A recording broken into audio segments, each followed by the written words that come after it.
I watched my promotion disappear. Just because I knew too much. That was the moment I realized, the corporate world isn't just about performance. It's about secrets, alliances, and power plays you never see coming. If you're into real, jaw-dropping workplace drama, make sure to hit that subscribe button right now. What I'm about to tell you will make you question everything you thought you knew about office politics. Let me rewind a bit. I work at a mid-sized marketing firm in Chicago, not huge, but big enough that things can go unnoticed if you know how to hide them. I've been with the company for almost 6 years. I started in a junior role and worked my ass off. Late nights, weekends, extra projects, all of it. People respected me. Or, at least, I thought they did. At the center of it all was our department head, Lisa. Charismatic, strategic, ruthless when she needed to be. And up until recently, someone I looked up to. 3 months ago, I was called into HR. They told me the senior project manager promotion, the one I had trained 6 months for, was going to someone else. Someone far less experienced. No explanation. No feedback. Just, we're going in a different direction. It didn't make sense. I had the numbers, the client success stories, the endorsements. But 2 weeks later, I saw something I wasn't supposed to. Something that explained everything.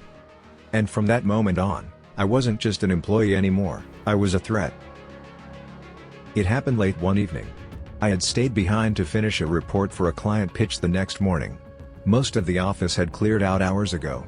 The place was quiet, that eerie kind of quiet where even your keyboard sounds too loud. I got up to grab a drink from the break room, and that's when I saw it.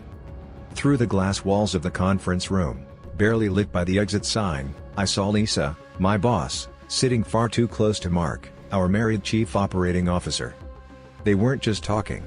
She had her hand on his knee, and he was smiling like a teenager trying to hide something. I froze. They didn't see me, but I saw enough to know this wasn't their first time. It hit me like a punch in the gut. Mark was on the promotion committee. Suddenly, the missing puzzle pieces fell into place. The abrupt change in direction. The vague HR conversation. The younger employee they promoted instead, someone Lisa mentored personally. It was all orchestrated to keep me out. Because if I had moved up, I'd be sitting in rooms where I might start to notice things. Ask questions. Put 2 and 2 together. I wasn't passed over because I wasn't qualified. I was passed over because I had eyes. And I used them. At first, I thought, just keep quiet. Let it go. Focus on your work. But silence in a toxic workplace isn't safety, it's a slow death. And the moment Lisa realized I'd seen them, everything around me began to fall apart. The shift was immediate, and brutal. Lisa started freezing me out of meetings I used to lead. Emails I was CC'd on mysteriously stopped showing up in my inbox. Projects I'd spearheaded were reassigned to junior staff without any explanation. At first, I told myself I was overreacting. That it was all in my head. But then I overheard something that shattered any remaining doubt. I was in the hallway outside the supply room, trying to fix the jammed copier. 2 of my colleagues, Jenna and Dave, came around the corner, chatting, and they didn't see me. Lisa said to keep Dan away from the Williams account, Jenna whispered. Dave scoffed. Why? He built that relationship. She said he's not aligned with the current leadership vision. Not aligned? The only thing I wasn't aligned with was her little secret. I stepped back, my hands shaking, pretending to still be struggling with the copier. They walked past without noticing me. But their words burned into my chest. Lisa was orchestrating a quiet takedown of me. And no one was going to stop her, because no one dared cross her. She had Mark wrapped around her finger. HR wouldn't touch her. And the younger employees? They idolized her, or feared her too much to speak up. I started documenting everything. Every email, every missed invite, every project reassignment. I even began recording audio clips of my one-on-one meetings with her. Because deep down, I knew, I had to protect myself. This wasn't going to end quietly. But what I didn't know was that Lisa wasn't just trying to push me out. She was planning to destroy me. It started with a formal warning. I got an email from HR titled, Performance Concerns, Immediate Attention Required. Performance concerns? That had to be a joke. My client retention rate was one of the highest in the department. My project deadlines were always met, often ahead of schedule. But the email said there had been multiple reports of me missing deadlines, failing to collaborate, and displaying hostile behavior. Hostile? I could feel my throat tighten as I read it over and over. This wasn't just a miscommunication. This was a setup. I scheduled a meeting with HR immediately. When I arrived, Lisa was already in the room, sitting across from the HR manager like she owned the place. I didn't even get a chance to speak. Lisa laid it all out. She claimed I had become disruptive, that I'd been speaking down to colleagues, and, get this, that I was creating a toxic environment by spreading unfounded rumors. Unfounded rumors? About her and Mark? I couldn't believe it. I wasn't the one gossiping, I was the one being punished for keeping my mouth shut. But I quickly realized, Lisa didn't need proof. She had power, influence, and a narrative that made her look like the victim of a rogue, bitter employee. I tried to defend myself, to present my work metrics, but the HR rep just nodded along passively like his mind was already made up. I felt like I was shouting into a void. After the meeting, I sat in my car for almost an hour. Numb, angry, betrayed. And for the first time, I started to consider something I never thought I would. Maybe the only way out was to take Lisa down with me. The idea of revenge used to feel dirty to me. Unprofessional. Desperate. But this wasn't about vengeance anymore. It was about survival. Lisa had turned my workplace into a trap, one I didn't even know I was in until it started closing in around me. Every day felt like walking through a minefield. I couldn't trust anyone. My reputation was being quietly dismantled, and I knew the next step would be HR recommending termination for cause. Which, of course, meant I'd lose my severance, my references. Everything. So I did the one thing Lisa didn't expect. I went silent. No more arguments. No resistance. I smiled in meetings. I said thank you to her fake compliments. I played the game. But behind the scenes, I was building my case. I dug through my email archive. Found old project timelines, positive reviews, client thank you notes, even a congratulatory email from Mark just months before, all praising my performance. I created a spreadsheet that outlined every suspicious reassignment and exclusion since that night I saw them in the conference room. But the real gold came when I took a chance and reached out to someone who had quietly left the company 6 months prior, Megan, my old team lead. We hadn't spoken in a while, but when I told her what was happening, she let out a bitter laugh. "She's doing it again," Megan said. "Same playbook, different victim." Apparently, Lisa had forced Megan out too, after she stumbled onto something similar. That's when everything clicked. This wasn't just about me. Lisa had a pattern. And suddenly, I had a witness. Megan and I met for coffee the next day, off the record, off the radar. She looked more relaxed than I remembered. Happier. But when she started talking about her last year at the company, her face darkened. She and Mark were already involved back then, Megan said, stirring her drink without looking at me. "I found out by accident, just like you. The moment Lisa suspected I knew, she started isolating me. Just like she's doing to you now." I asked her why she never spoke up. Why she didn't report it. She scoffed. "You think HR didn't know? Mark had them in his pocket. They just coached me into a resignation. I couldn't afford to burn bridges, I had bills to pay." My stomach turned. The patterns were unmistakable. Lisa had done this before. Silenced someone. Buried the truth. And the system protected her because of who she was sleeping with. But Megan hadn't just walked away empty-handed. Before she left, she made a full backup of her emails, including ones that suggested inappropriate boundaries between Lisa and Mark. Nothing explicit, but enough to raise eyebrows. And she was willing to share them with me. "I didn't think I'd ever look at these again," she said, sliding a flash drive across the table. "But if she's still doing this, maybe it's time someone actually stops her." That drive was the match. All I had to do now was figure out how to light the fire. I didn't sleep that night. I just stared at the flash drive, sitting on my kitchen table like a loaded weapon. My mind spun with possibilities. I had enough to raise serious red flags, but not enough to bring the whole thing crashing down. Not yet. That's when I remembered something Lisa had said during one of our earlier one-on-one meetings, the last one before things turned hostile. She had casually mentioned how some things are better discussed off email, and how she trusted me not to stir up unnecessary drama. At the time, I brushed it off as corporate speak. But now? It sounded like a warning. And a confession. So I checked my phone's recordings from that meeting, and sure enough, there it was. Lisa, on tape, subtly alluding to the affair and discouraging me from asking questions. It wasn't an admission, but it was damning. Combine that with Megan's emails, the timeline of my demotion, and the fact that I'd gone from top performer to problem employee overnight, the case was building. Still, I needed one more thing. Something that showed active retaliation. And I got it. From the unlikeliest source. It came from Jenna, the same coworker I overheard talking about keeping me off the Williams account. She pulled me aside one day, nervous, glancing over her shoulder like she was afraid someone was watching. "I don't want to get involved," she whispered. "But I think what they're doing to you is wrong." She handed me a printed Slack thread, one she wasn't supposed to have. In it, Lisa was messaging HR and Mark, discussing how to document a pattern with me, and suggesting it was time to start laying the groundwork for termination. There it was. Retaliation, in writing. Now I didn't just have fire. I had gasoline. The moment I read that Slack thread, something inside me snapped. They weren't just trying to sideline me. They were planning my execution, piece by piece, behind closed doors, smiling to my face while quietly twisting the knife. But now, I had leverage. Real, undeniable leverage. I compiled everything into a digital folder. Megan's emails and her written statement. My audio recording with Lisa. The Slack thread from Jenna. A timeline showing the sudden shift in treatment. Performance reports and client reviews that proved I had exceeded expectations. Then I did something bold, and risky. I reached out to an employment attorney. I was nervous. I'd never needed a lawyer before. But the moment I laid everything out, she sat back in her chair, looked at me, and said, "You're sitting on a classic case of retaliation and workplace misconduct.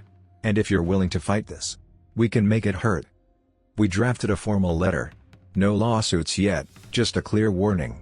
It was addressed to HR, Lisa, Mark, and the CEO. In it, we detailed the situation, the potential legal claims, and our intention to escalate publicly if internal resolution wasn't pursued. We gave them 7 days to respond. Then came the hardest part. Going to work. And acting like everything was normal. Lisa still walked around with her usual smug confidence. Mark avoided eye contact. HR stopped acknowledging me altogether. And then, on day 5, the CEO called me into his office. He looked tired. Tense. And when he closed the door, he said 5 words that changed everything. "We need to talk. Now." The CEO's office was dead silent, except for the ticking of the wall clock. He didn't offer me a seat. He didn't even make small talk. He just stood there, arms crossed, a folder in his hand, my folder. The one my lawyer sent. "I reviewed everything," he said quietly. "And I'll be honest, I'm shocked." I stayed still, waiting. My heart was pounding so loud I was sure he could hear it. Then he said something that nearly made me fall out of my chair. "You're not the first person to bring up concerns about Lisa. But you're the first with receipts." He motioned for me to sit. This time, I did. What followed was a 2-hour conversation behind closed doors.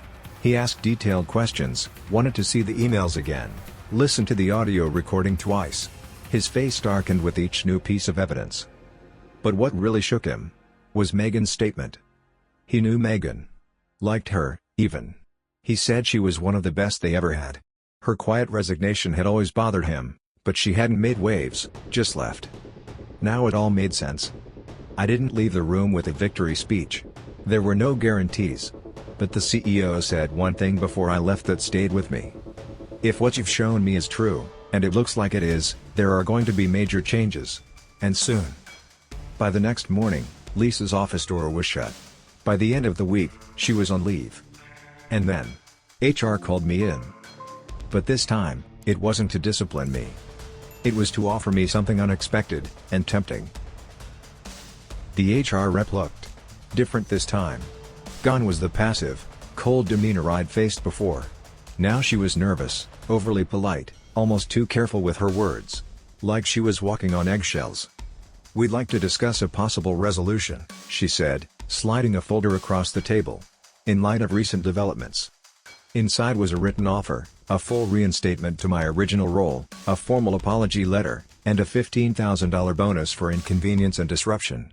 The promotion I'd lost wasn't mentioned, but the message was clear: they wanted this to go away. Quickly. Quietly. It should have felt like a win. Like justice. But instead, it felt insulting. After everything they put me through, the smearing, the isolation, the mental exhaustion, this was what they thought would make me whole again? A bonus check and a smile? I asked about Lisa. She's on indefinite leave, they said. The company is conducting an internal review. I asked about Mark. He's cooperating fully. There's no current disciplinary action. Of course not. They wanted to protect the brand. Contain the damage. Sweep it under the rug. I didn't sign the offer. Not right away. That night, I went home and thought hard. I could take the money. Take the title. Let the whole thing fade into memory. Or, I could go public. Megan was willing to speak. Jenna too, if pushed. I had the evidence. And I was already being contacted by an outside investigator, someone the board brought in when the CEO escalated the matter behind closed doors. The question was no longer can I fight this? It was, do I want to be the guy who blows it all open?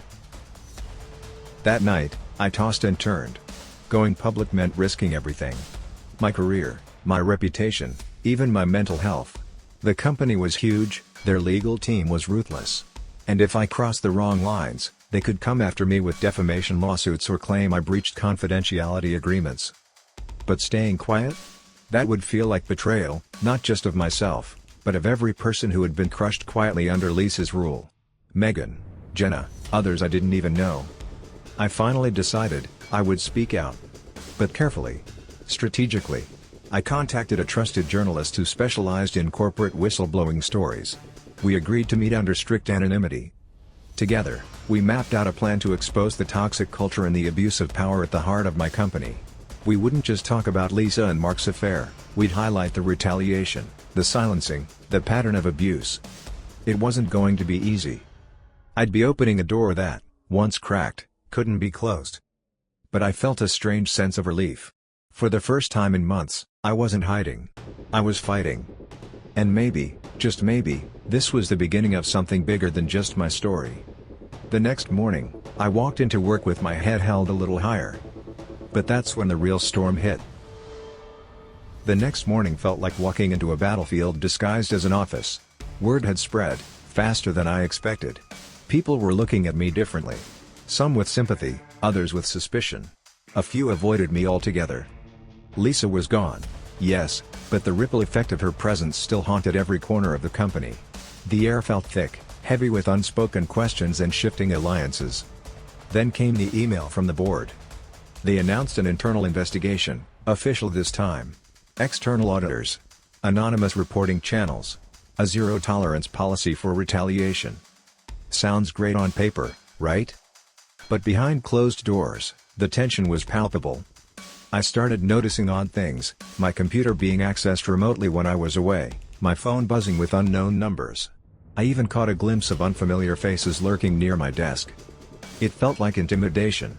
Like they were trying to scare me into silence. But I refused to back down. Instead, I doubled down. I started connecting with others who had been affected, quietly gathering more stories, more evidence, building a network of people who wanted change.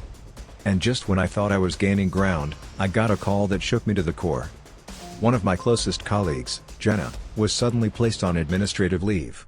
Her conduct was under review. I realized, the fight wasn't just mine anymore. Jenna's sudden leave was a gut punch. She was one of the few people who'd shown courage, even if quietly, by sharing that Slack thread. Now, they were sending a message: no one was safe. I reached out to her. Her voicemail was full, and texts went unanswered. A sinking feeling settled in my chest. At the next company-wide meeting, tension was thick enough to cut with a knife. The CEO addressed the elephant in the room, the investigation, but his words felt hollow, rehearsed. "I want to assure everyone," he said, "that we are committed to transparency, fairness, and rooting out any misconduct. No retaliation will be tolerated." But I knew better. People whispered about how Lisa's allies were still in the company, and how Mark's position was secure, despite everything. I felt trapped between hope and despair. That's when I decided to reach out to the board directly. Not through lawyers or HR, but a personal letter, raw, honest, and urgent. I told them how fear had poisoned the workplace, how talented people were leaving or being pushed out, and how leadership needed to change, fast. Sending that letter was terrifying. It could backfire. But I needed to try. And then, unexpectedly, I got a response. A direct email from a board member, inviting me to speak confidentially. I was stunned. The battle was getting real. That confidential meeting with the board member felt surreal. We met in a discreet conference room downtown, away from prying eyes and office politics. She listened intently as I laid out everything, the affair, the retaliation, the toxic culture Lisa had cultivated, and the fear that still gripped the team. She didn't promise miracles. But she did say something that gave me hope. The board wants change. They want accountability. But they're cautious. This is bigger than just your company. It's about setting a precedent. We talked strategy. How to protect whistleblowers. How to rebuild trust. How to move forward without destroying careers, including mine. For the first time since this nightmare began, I felt seen. Heard. Like I wasn't just a pawn in someone else's game. After the meeting, I knew the fight wasn't over. Far from it. But the tides were shifting. A week later, HR sent out a company-wide memo. It announced new policies for transparency, anonymous reporting, and zero tolerance for retaliation, backed by the board. Some employees celebrated quietly. Others remained skeptical. Me? I was ready. Because I knew that even though Lisa's shadow lingered, this was my moment to reclaim my life and career. It's been 3 months since that memo went out. The company is far from perfect. Trust takes time to rebuild. Some wounds still run deep, and some colleagues have moved on. But I'm back in my role, leading projects with a team that feels stronger and more united than ever. Lisa? She was officially let go after the investigation concluded. Mark resigned quietly a few weeks later. The scars remain, but so does the lesson. No matter how toxic the environment, no matter how powerful the people involved, standing up for yourself matters. Speaking out isn't easy, it's risky, messy, and exhausting. But sometimes, it's the only way to break the cycle.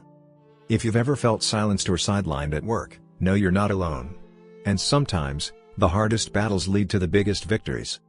Thanks for listening to my story. If you want more real workplace drama like this, don't forget to subscribe and hit the notification bell. Because the truth, no matter how hidden, deserves to be heard.